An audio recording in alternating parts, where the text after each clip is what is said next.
Bonjour tout le monde, bienvenue aux commentaires sur les marchés de l'équipe Miguel Charpentier-Côté. Je suis encore avec Jonathan ce mois-ci pour une belle capsule. Bonjour, merci beaucoup de prendre le temps de nous écouter encore une fois. On a quelques sujets pour vous aujourd'hui. On parle de la prise de la prestation de la sécurité de la vieillesse, donc entre 65 ans et 70 ans. On se fait poser beaucoup la question dans nos bureaux, est-ce que je devrais la prendre plus tôt ou plus tard? Et ensuite, on va parler un petit peu de marché, plafond de la dette, ces choses-là, voir qu'est-ce que ça donne sur les marchés boursiers. Ouais. Commençons dans le vif du sujet. Donc, prestation de la sécurité de la vieillesse, on voulait faire une petite analyse un petit peu.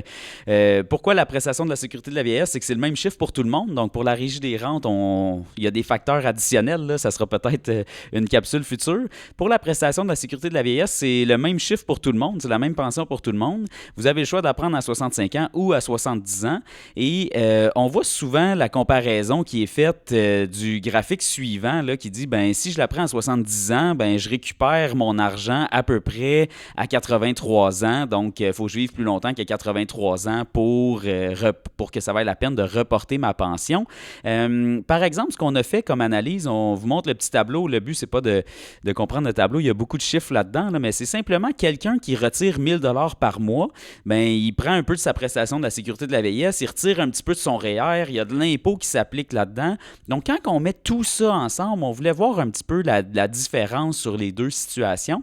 Et ce qu'on peut remarquer qui est très intéressant, c'est que oui, à 83 ans, c'est là qu'on a récupéré notre argent si on l'a pris à 70 ans au lieu de 65 ans. Par exemple, le solde REER, lui, c'est vraiment en haut de 90 ans, là, à 92 ans, qu'on voit qu'on récupère, qu'on a autant de REER de l'avoir repoussé la pension. Donc, la vraie réponse se situe quelque part entre les deux. Ultimement, là, c'est vraiment ça l'idée.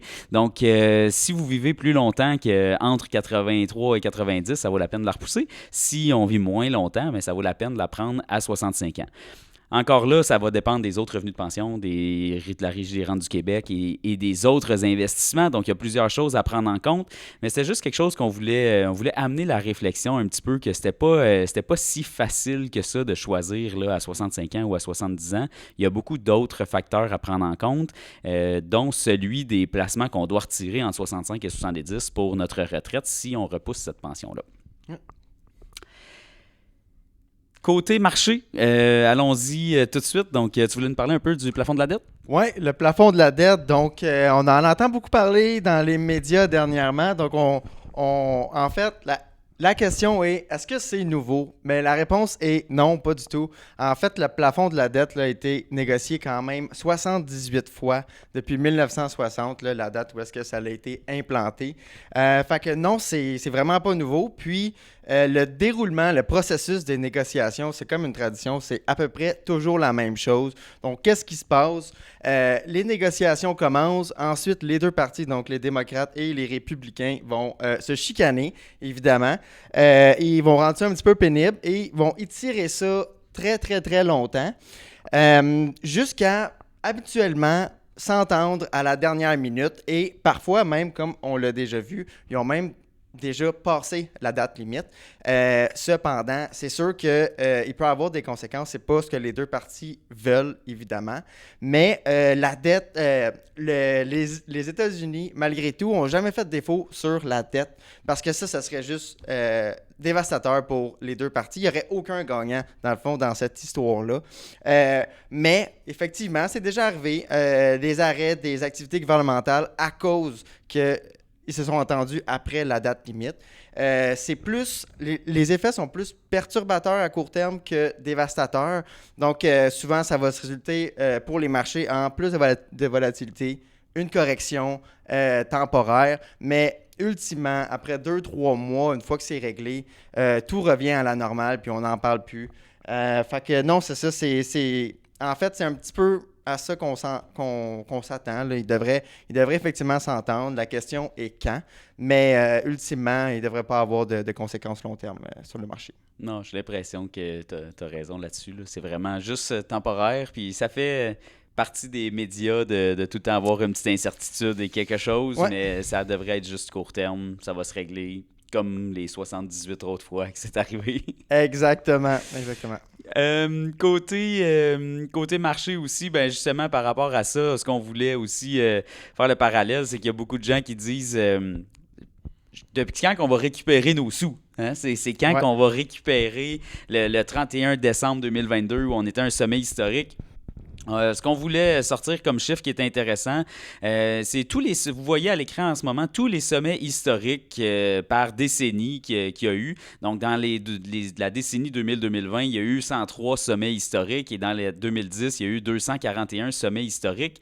Quand on traduit ça en pourcentage, ce qu'on voulait simplement faire remarquer aux gens, c'est que c'est en bas, vous regardez la troisième colonne sur le tableau, là, c'est en bas de 10% du temps qu'on est à un sommet. Donc, en général, là, quand on regarde souvent nos placements puis qu'on regarde par rapport au sommet, on a toujours l'impression d'avoir perdu de l'argent parce que le sommet, oui, la bourse a fait un sommet, mais après ça, éventuellement, on va en avoir des sommets. Quand, comment, ça, on ne le sait pas, mais on est seulement 10% du temps dans un sommet. Fait que c'est pour ça que des fois, on a souvent l'impression qu'on est tout le temps en baisse. Malgré tout, là, la bourse sur le long terme a toujours performé. D'ailleurs, c'est une chose que justement Jonathan voulait nous parler par rapport à ça, de rester investi. Je pense que c'est ça le message qu'il faut retenir. Oui, absolument. Dans le fond, sur le graphique qu'on voit en ce moment, là, on peut voir les rendements annuels sur les mêmes périodes, mais la différence, c'est qu'en jaune, c'est le rendement en manquant les 10 meilleurs jours de l'année, alors que le rendement en bleu, c'est tout simplement le rendement total de l'année. Donc, on peut voir vraiment là, que oui, ça peut être pénible parfois quand on est dans un marché baissier. Puis les gens ont tendance à se souvenir plus des moins bonnes périodes que des bonnes périodes. Mais dans le fond, ultimement, là, c'est quoi que le plus grand effet sur le portefeuille? C'est pas de nécessairement éviter les baisses, c'est vraiment d'être investi durant les meilleures journées parce que c'est vraiment ça qui a le plus gros impact à long terme sur un portefeuille. Puis les 10 meilleures journées seulement dans l'année, tu sais, sur 365 jours dans une année, là, je comprends que c'est pas tout ouvrable. Puis les meilleures journées, on sait que c'est souvent les journées juste après une baisse ou quoi que ce soit. Là. Donc, juste en manquant ces journées-là, on ampute notre rendement incroyablement. Oui, exactement. Puis, tu sais, souvent aussi, on peut constater là, que dans une année, seulement une petite poignée de jours là, peut avoir pratiquement l'impact sur le rendement total annuel. Là. Ouais. C'est vraiment impressionnant, je trouve, comme statistique. Oui, vraiment. Et puis, pour la dernière diapositive, là, donc, on voulait juste vous rappeler qu'en en investissant, en tant qu'investisseur, le temps est votre meilleur ami.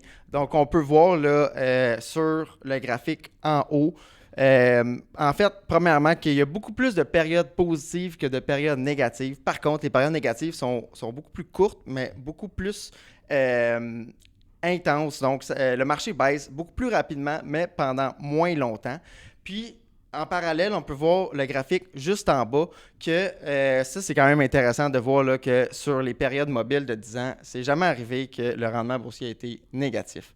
C'est ça, c'est l'horizon long terme, là, c'est qu'on met les probabilités de notre côté parce que sur 10 ans, ben, les petites périodes de crise, comme on vient de parler, sur le plafond de la dette qui arrive ou peu importe la prochaine crise qu'on vivra, ben, sur 10 ans, ça devient juste du bruit puis c'est pas très important. Exactement.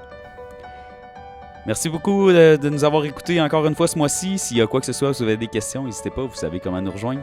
Merci, à bientôt. Merci tout le monde, à la prochaine.